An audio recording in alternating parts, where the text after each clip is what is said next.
സംഘടനയിൽ അവർക്കൊന്നും നേടിയെടുക്കാൻ പറ്റുന്നില്ല. ഈ നാട്ടിലെ ജനങ്ങളോട് എന്ത് പറയും?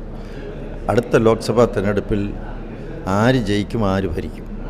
ഈ ചോദ്യത്തിന് കോൺഗ്രസ്സുകാർ ഉത്തരം പറയാൻ സാധിക്കുമോ? CPM പറയാൻ പറ്റുമോ? CPM ആരെങ്കിലും പ്രധാനമന്ത്രിയാവും? ആരാ നിങ്ങളുടെ പ്രധാനമന്ത്രി? എന്താ നിങ്ങളുടെ പരിപാടി? നിങ്ങൾ ജയിച്ചാൽ എന്ത് ചെയ്യും നാടിനു വേണ്ടി?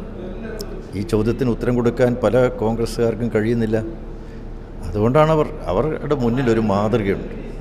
ഒരു വിജയിച്ച് കാണിച്ചു കൊടുത്ത ഒരു രാഷ്ട്രീയ നേതാവിനെ അവർ മുന്നിൽ കാണുകയാണ്. അത് മോഡിയാണ്. അതുകൊണ്ടാണ് പലരും വിട്ടുപോയിക്കൊണ്ടിരിക്കുന്നത്.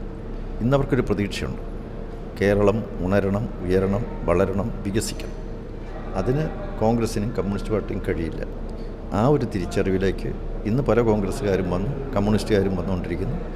അതുകൊണ്ട് ഇതൊക്കെ BJPയെ ശക്തിപ്പെടുത്തുന്ന ഘടകങ്ങളാണ്. 2014 മുതൽ ഈ ഓപ്പറേഷൻ ലോട്ടസ് എന്ന് പറയുന്ന ഒരു പ്രവൃത്തി കേൾക്കുന്നുണ്ട്. അത് മറ്റ് സംസ്ഥാനങ്ങളിൽ BJPയുടെ ഈ തന്ത്രം വിജയം കണ്ടിട്ടുണ്ട്.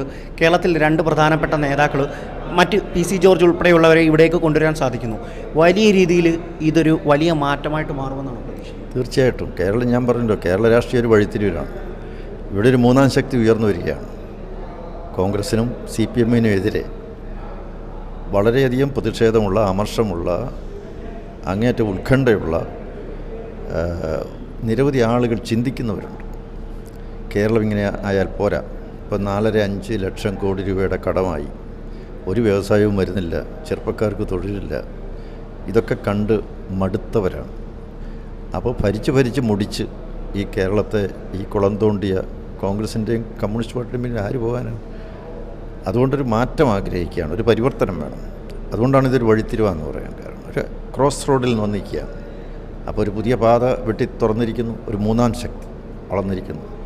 അത് മനസ്സിലാക്കി വഴിമുട്ടി നിൽക്കുന്ന കേരളത്തിന് വഴി കാട്ടാൻ ആളുണ്ട്, BJP ഉണ്ട് എന്ന ഒരു ബോധ്യം ഇന്ന് പലർക്കും വന്നിരിക്കുക.